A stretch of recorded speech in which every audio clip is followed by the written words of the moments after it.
right. Oh, we are so back. uh, Let me see. I'm pretty sure that just testing out my audio, making sure it sounds all good. Because Lord knows I love to have messed up audio during these streams. So I'm just watching myself back real quick. Good deal. But I'm also going to turn on a little bit of a beat for you guys. Something for the background. Because it's always a pet peeve of mine for some reason whenever there's a stream or something going on. I just wish that people had just a little something in the background, a little something for people to listen to, and those bits of silence that happen during conversating. So that's definitely something that I want to implement. And you guys know I love my lo-fi. Looks like we already got Twin Steel in the chat. Always a good morning when you're greeted by Twin Steel. Alright, so as you guys can tell from the thumbnail, we are talking about... Okay, good. I have my confirmation that audio is good. That's good. So we have as we've talked about... Sorry.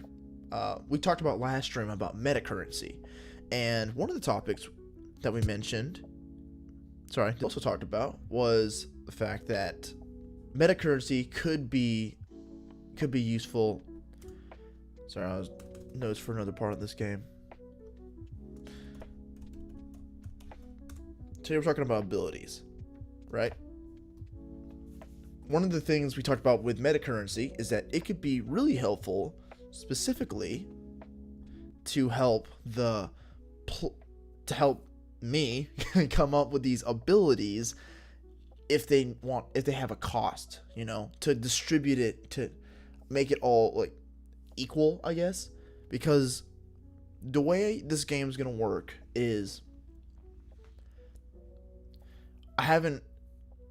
there's not necessarily classes, but you can kind of create a class out of the abilities you choose, or the way you just want to make your character. If you want your character to be sneaky like a rogue, you can just choose certain abilities, and it'll make sense when you see it. But this is just as of now, the way I was thinking to keep it relatively simple, while also allowing the player to have pretty much creative control over what their character looks like. Last time we streamed, I showed you guys a little bit of these abilities. Let me go ahead and... There you go. Let me go ahead and show you guys what I got so far.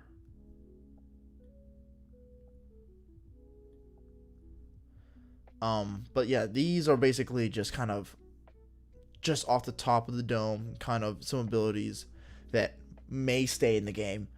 But next to them, I have a number here. And those numbers represent basically how complex they are. With a 1 being very simple and having no cost at all. A 2 being interesting and having a cost or a risk. Or a 3, which is just something that's very complicated. Something that is you have to put yourself in a certain situation in order to utilize. And honestly, 3 is great if you have a person that really, really loves to be tactical, in games. This game, I want it to be for everyone. It's a narrative-focused game, but doesn't mean you can't have a little bit of crunch in there. So you might, want to have a little, way more strategy in your game. So you might become a duelist, and you gain a die when attacking or avoiding damage when you and the target are only attacking each other in melee combat. That takes a lot of coordination, but it can pay off. But there are also some simple things if you like. Do the players see the numbers? I wasn't planning on it. I was planning on just kind of letting myself track kind of what each ability is, and then having the abilities presented to them, without the numbers, because that's just an extra layer of complexity that they don't necessarily need,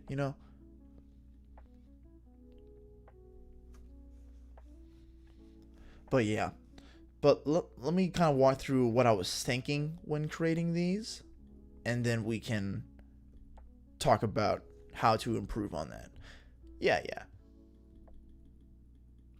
I mean, if you think it'd be helpful for them to see, I guess, the complexity level of the ability, that could be a thing.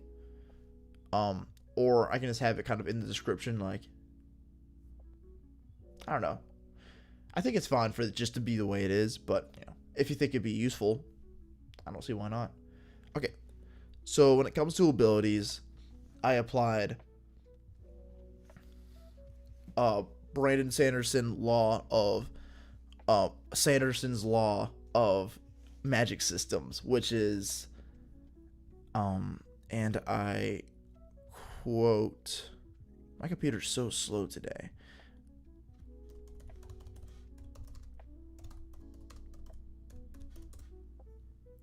Might be helpful for adopting the system. I have to think about it. Yeah, it might be. I'm not sure. Okay. Yeah, okay. Brandon Sanderson's second law is limitations are more interesting than powers. What does that mean? It means when it comes to a story, when it comes to a player trying to figure something out for the most part, sometimes the limitations are more interesting themselves than what the person can do, what the character can do. Yes, they can fly, but every story about Superman, he seems to have no limitations, right? He can just do everything, Apparently has a power when if he kissed Lois Lane and she lost her memory or something like that. Just like, what? Can he just do everything? Well, no. He can't survive like kryptonite. He has to be weakened by kryptonite.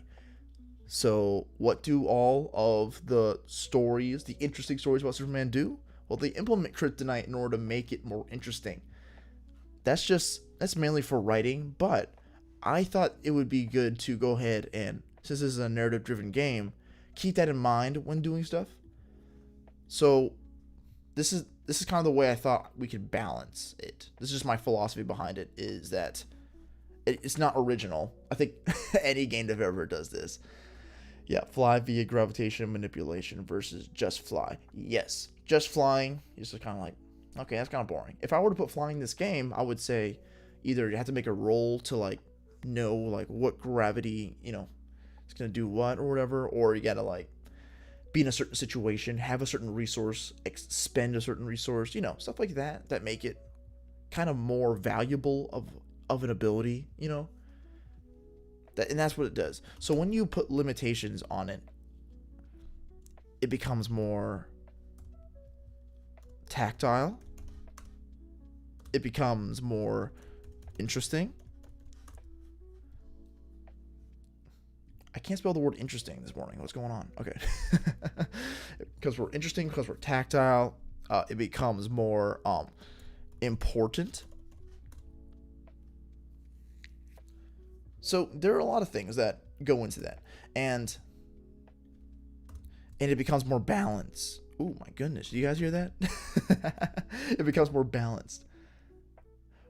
Forcing interesting choices. 100%. 100%. Because you got to think like, oh, am I going to use this certain ability even though if I keep it for this amount of time, or hey, if something goes wrong in this way, then this happens, is A worth B happening kind of thing. And that's pretty sick. So, I will say though, I don't think every ability needs to have this. I think that this works well to balance abilities. Like, I think there are, one thing I want you to be able to do cool things, but I also want you to have your character to be like unique. So a lot of these are very similar to just skills. Like stealth, you have an extra die when you're trying to hide or move undetected. Or brawler,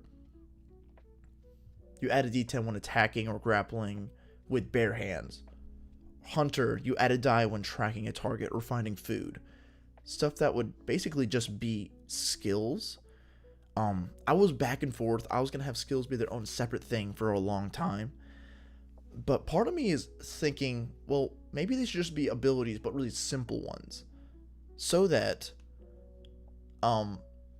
if you guys remember in the original Trichotomist, before you had like just a list of certain skills you can take, and you could either be good at it or you could be a master of it.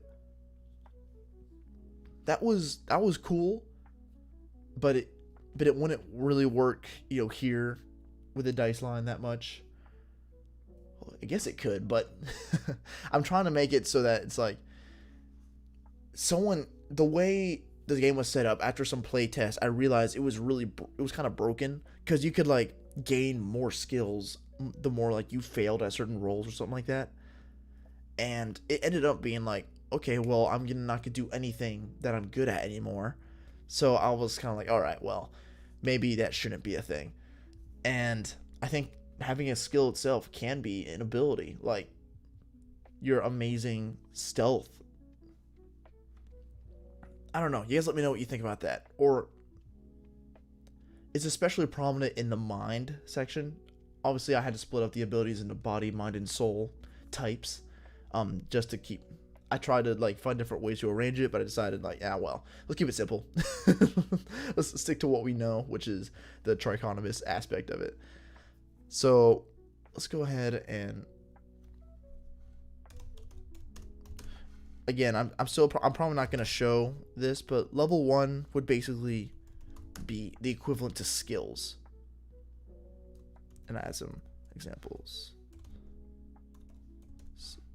So it'd be like stealth and nature, maneuvering through nature, or trying to befriend an animal, or technology, stuff like that. I think that kind of makes sense to me. There are also, like, other things, more complicated things.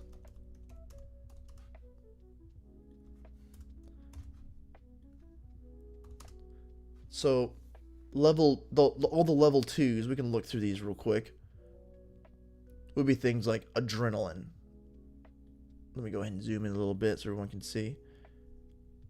Would be things like adrenaline. Spend one destiny to ignore the effects of a non-severe body condition for the remainder of a current scene.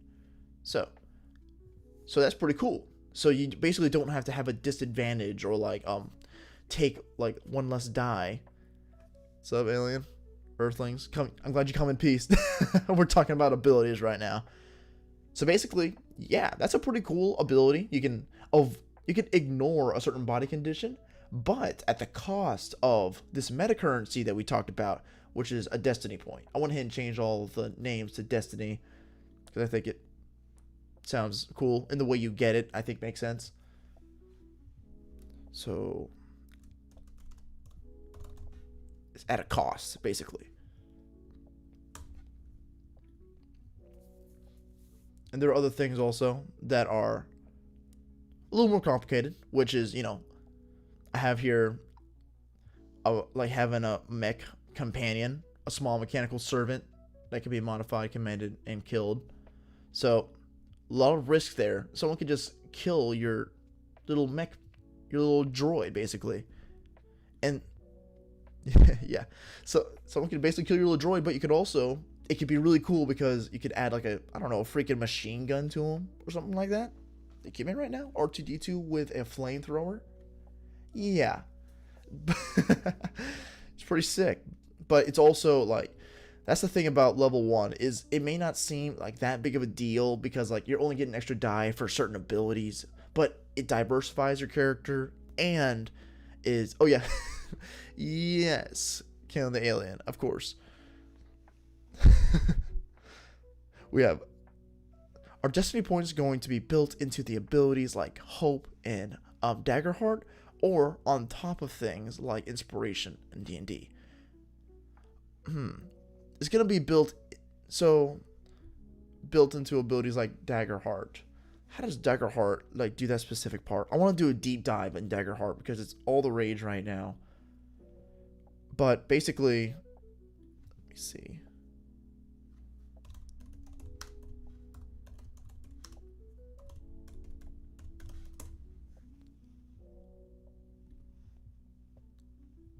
Okay, let me see. Dagger Heart has a super specific type of thing. Okay, this one's talking about skills. Like a built-in cost for certain abilities. I think Destiny would be... It would kind of be able to serve as both, I think. I think about, like... Assassin's Tailor. Could be a cool... Oh, okay. Assassin's Tailor. That actually was sick. I'm going to put that down here. What would Assassin's Tailor be like? And Twin Steel, to answer your question, I think it would honestly be a little bit of both. I could see it serving as a way, like as we talked about before up here from last video. Let's see. You can either add a die or like essentially have it like a last chance to like roll another die to try to succeed in something, or you can use it to have like do an ability. Oh, yes.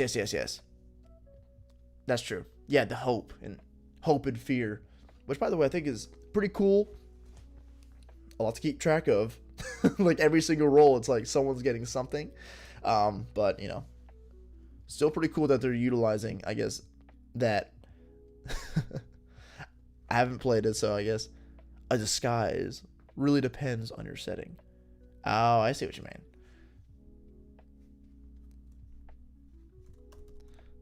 I'm actually adding it to the list.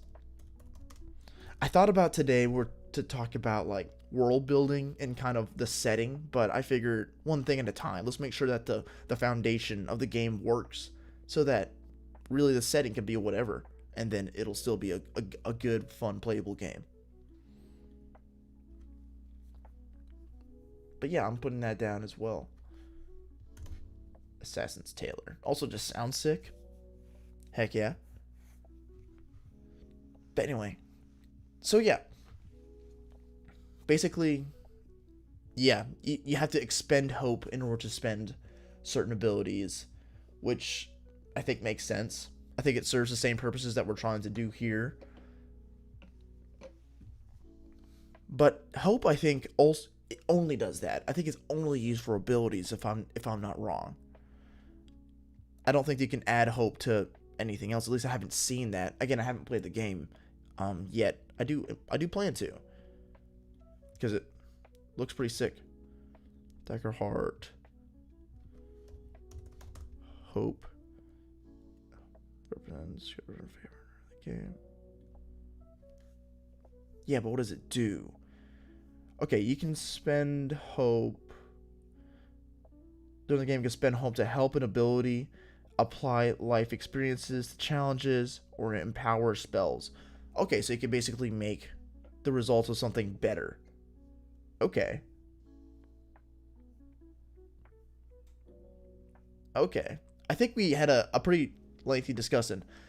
I do like nailing down mechanics first, but if you find any particular setting that speaks to you, it would not be bad to keep in mind. Yes, I do have a setting that we are very much going with, like, I guess for Trichotomist right now. You guys might have seen the art that I posted in the Discord, of like as of now, the first draft of like the cover, and that's definitely just from the setting that we're working with. I think I talked about it in one of my videos more, maybe like, I don't know, 3 months ago, like when I was talking about setting and vibes and stuff, and I basically talked about nailing down what exactly I want this setting to be. Have you ever tackled ability scores? So ability scores, let me see.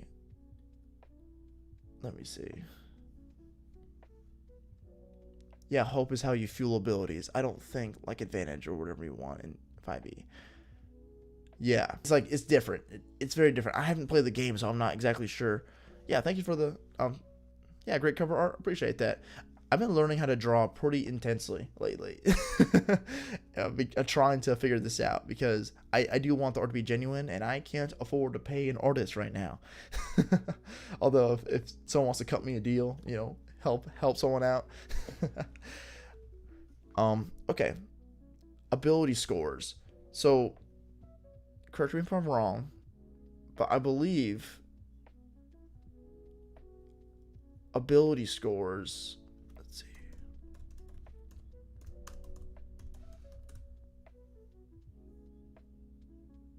Okay, like my game's attributes. Oh yeah. Yeah.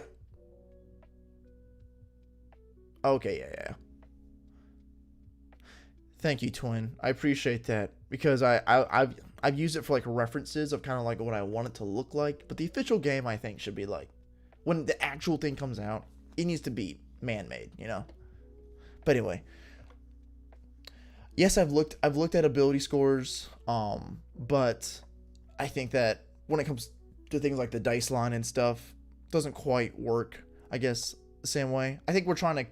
I really try to come up with something unique and kind of gambly feeling, you know, because I don't know, it's a lot of fun to like roll and hope you get like a certain result, like a certain number, and the more you roll, the better chances you have of critting.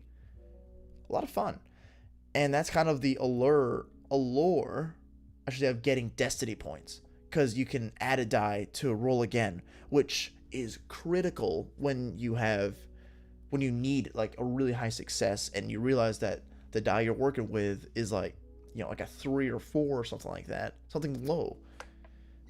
So that could be sick. But it makes it valuable. And that's why we have a cap, basically. We have a set amount of destiny points you can get. But you can also use a destiny point for an ability, which can be just as interesting. And by the way, you get this meta currency destiny by receiving a condition, you know, basically like being angry, being, you know, bleeding, and having it affect you for a whole scene. So for like a certain amount of time that warrants it, because you can't just get it and then immediately heal back, or, you know, stop having that condition and then say, okay, I got my destiny. You know, it's not like that. It should affect the story in a certain way. And Twin actually had a good point of like, maybe it should affect you for a certain amount of time, a scene. Yeah. Oh yeah, you nailed down what destiny does. Yeah. 100%. So basically, oops. um okay, and or you can fail a dice line of 3 or more. So if you try something that you're like really good at, like if you're really strong but for some reason you fail a roll, or if you have a skill in something, so you have like 3 or more die like available to you in your dice line, but you still somehow fail, well, it's a little bittersweet, because even though you failed, you get a destiny point. So I think 3 is easy to remember too, because, you know, it's in the name.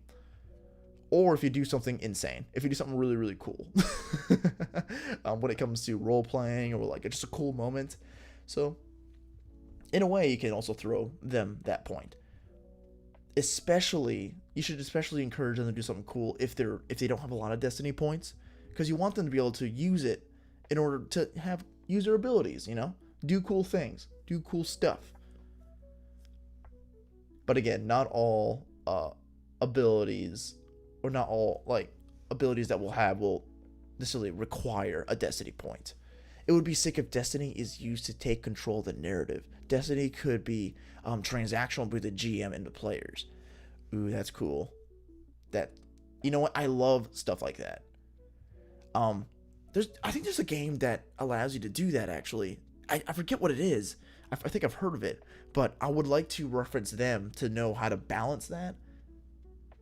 Sorry, I was asking if you decided on the boon of spending a destiny on a check. Oh, yes. I think so. I think that makes sense. But if we want, let me see. But the thing is, though, that's really, like, that feels pretty insane to like add a die, because you have up to 5 destiny points, right? I think 5 or 6 is what we said. That means if you're doing a certain role, you're guaranteed to succeed, you know? Blaze in the Dark uses what they call flashbacks. I love flashbacks. Yes. I got Blaze in the Dark back there. Oh, it's so cool being able to be like that a part of that narrative. I believe their flashback system, like, let me see. Sorry, a lot of this video is just me looking up rules that I've forgotten. Hey, that's all good. But yes, Twin Steel. Basically, I don't know. Do you think that it's too overpowered for, I guess, the player to be able to use a destiny point in order to re-roll a die or add a die to their dice line? I don't know. Tell me what you think about that? Because honestly, it's kind of up in the air for me.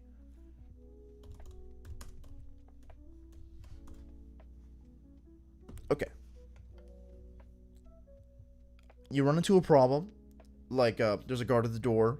Then you call for a flashback and take a stress. Okay. You can suspend 1 for useful flashback or 2 for a wacky one at the cost of stress. Okay. Describe something that happens in the past that helps you in your current situation. It's so cool. It's such a useful way to do it. I'm actually thinking about just making that an ability that you can do. It's pretty funny that you bring that up, actually. Under mind, we have all part of the plan, which is you roll knowledge and then cut to a flashback preparing for the situation. That should definitely be a which is just so cool, and I hope that players use that in the future. But I love that. Anyway, one of the Star Wars TTRPGs, light and dark point. Okay, one of the Star Wars TTRPGs has light and dark side points that go to the DM, then spent. Okay, then the DM spends them, and they go back to the players. Got it. So it's transactional between them. So what I'm hearing from you guys is you guys really appreciate how Daggerheart has that transactional type of meta currency, that the fear and the hope are happening between the two. Gotcha. If you steal their narrative thunder from your GM, then no. Yeah, I also don't want that to happen, because there's a lot of opportunity for the player to, describe what happens to your character. In fact, whenever a player receives a condition, and most of combat is described by the player themselves. So, yeah, I guess we don't want to steal their narrative thunder. It seems okay to me, but reroll might be, maybe some playtesting could go to figure that out. Yeah, I could easily see that being like not working out. I remember one time we talked about, like, you can add 1 to your roll, but we decided against that. I think last stream, because we realized, okay, that would be way too OP, because you're guaranteed a success if you have 3, like, if you roll, above a 5, really. I don't know how much I love it, but I know it's big right now. Yeah, it is big right now. But that, it's always cool whenever the